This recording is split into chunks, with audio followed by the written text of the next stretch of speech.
నమస్తే మిత్రులారా, నేను జర్నలిస్ట్ రమేష్. ప్రజెంట్ ట్రెండింగ్ నడిచేది యొక్క నిరుద్యోగుల ఢిల్లీలో జంతర్ మంతర్లోని నిరసనని చాలా వరకు మాట్లాడుకుంటున్నాం. ఏ సోషల్ మీడియాలో చూసుకున్నా అదే వీడియో జరుగుతూ ఉన్నాయి. కానీ దాని గురించి తెలంగాణ రాష్ట్రంలో ఉన్న, ఆంధ్ర రాష్ట్రంలో ఉన్న మెయిన్ స్ట్రీమ్ మీడియాలు ఎక్కడన్నా మాట్లాడినాయా? దేని గురించి మాట్లాడినాయి?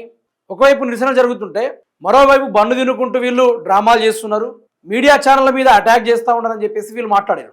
అందులోనూ జీ టీవీ ఏదైతే ఉందో, జీ న్యూస్ ఏదైతే ఉందో, అందులో జగదీష్ రెడ్డి గారు కూర్చొని పలు ఛానళ్ల పైన ఆయన మాట్లాడడం కూడా జరిగింది. నిజానికి ఇన్ని రోజులుగా నేనేమనుకుంటున్నానో ఆయన కూడా అదే అనుకున్నాడు, అదే మాట్లాడాడు. ఓ లెక్కని చెప్పాలంటే తెలంగాణ రాష్ట్రం తలడిల్తా ఉంటే, తెలంగాణ రాష్ట్రం ఆగమైతా ఉంటే, భారతదేశం కూడా ఆగమైతా ఉంటే ఈ మెయిన్ స్ట్రీమ్ మీడియాలు ఎక్కడ కూడా చూపెట్టడానికి వాళ్ళకు మనసు కూడా ఒప్పదు.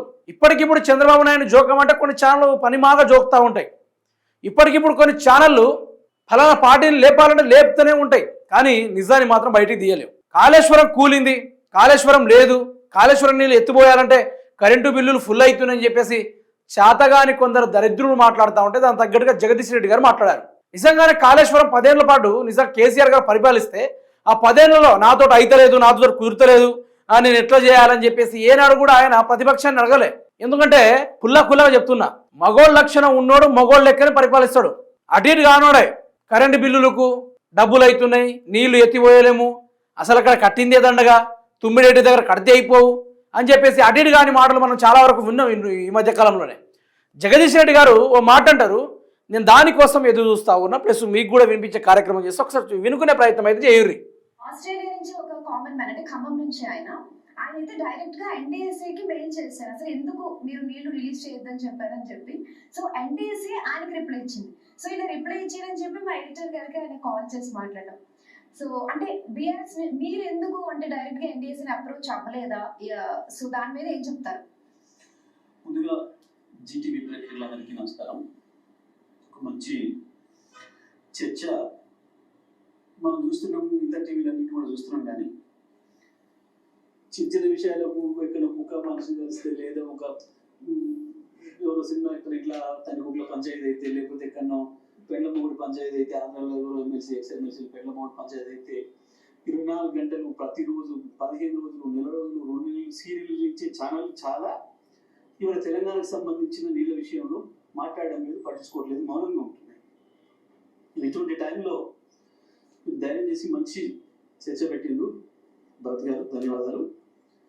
సో దీని విషయానికి వస్తే, మేము మొదటి చెప్తా ఉన్నాం బీఆర్ఎస్ పార్టీగా, కాళేశ్వరం విషయంలో ఒక్క మేడిగడ్డ ప్రాజెక్టు ఒక చిన్న 2 పిల్లర్స్ కుంగినాయి, దానివల్ల ప్రాజెక్టు మొత్తానికి ఇక్కడ ఇబ్బంది రాదు.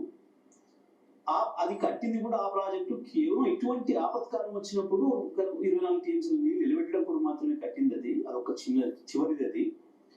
కానీ కన్నెపల్లి పంప్ హౌస్ నుంచి వెళ్ళి నీళ్ళు ఎత్తుకొని మనం తీసుకొస్తే ఎటువంటి కరువు తెలంగాణకు ఉండదు. తెలంగాణను శాశ్వతంగా కరువు నుంచి విముక్తి చేయడం కొరకు మాత్రమే కేసీఆర్ గారు తీసుకున్న ఆవశ్యకమైన నిర్ణయం ఇది.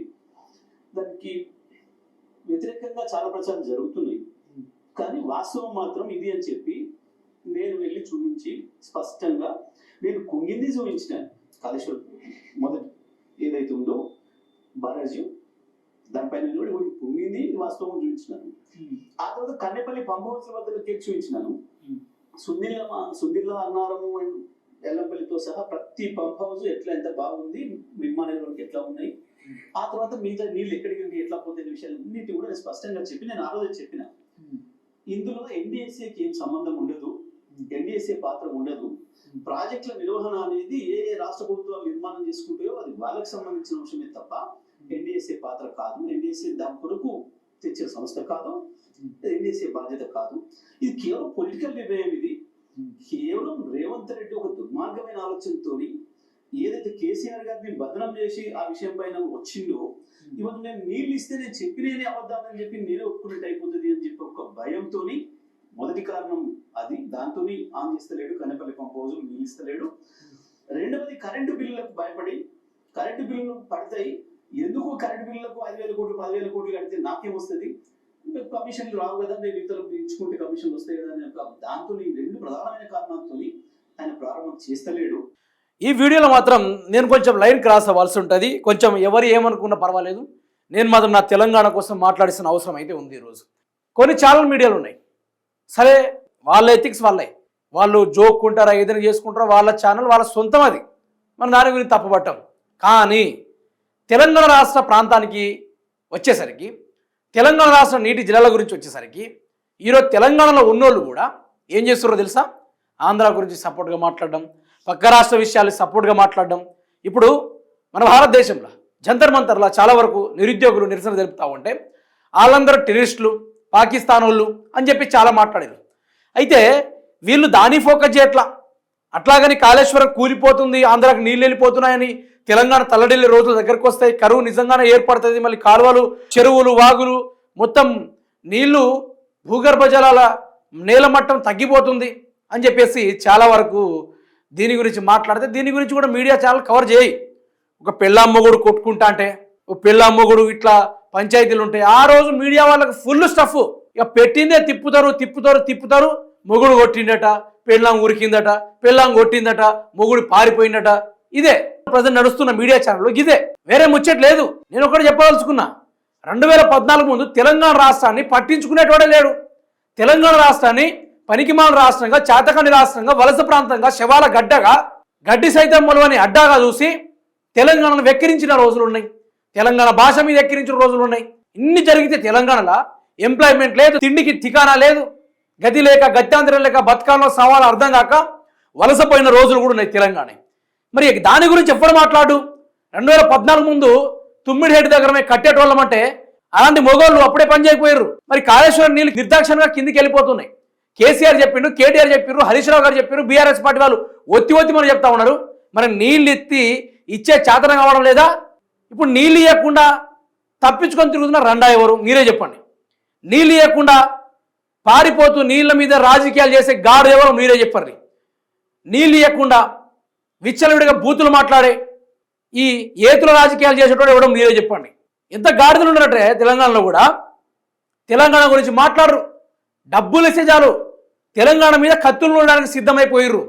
ఎవరు మాట్లాడితే కథం కాళేశ్వరం కూలింది, కాళేశ్వరం వంగింది, మీరు చూసిర్రు 60.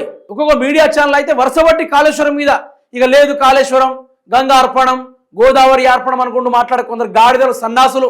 మీరే తెలంగాణ వాళ్ళు. జగదీష్ రెడ్డి గారు చెప్పినది కాళేశ్వరం నీళ్ళు ఆగమవుతుంది, కాళేశ్వరం తల్లడిల్లుతుంది, కాళేశ్వరం గురించి ఎవరైనా మాట్లాడతారంటే ఏ మీడియా ఛానల్ మాట్లాడతలేవు. ఇదే టైంలో కరెక్ట్ టైంలో ఎన్డీఎస్ఏ ఏ రిపోర్ట్ అయితే, ఏ స్టేట్మెంట్ అయితే పంపిందో ఆ స్టేట్మెంట్ తగ్గట్టుగానే మీరు ఈ యొక్క జీ తెలుగు న్యూస్లో మీరు ఈ డిబేట్ పెట్టడం చాలా ధన్యవాదాలు అని చెప్పేసి మొదలుపెట్టిన ఆ జగదీష్ రెడ్డి గారు.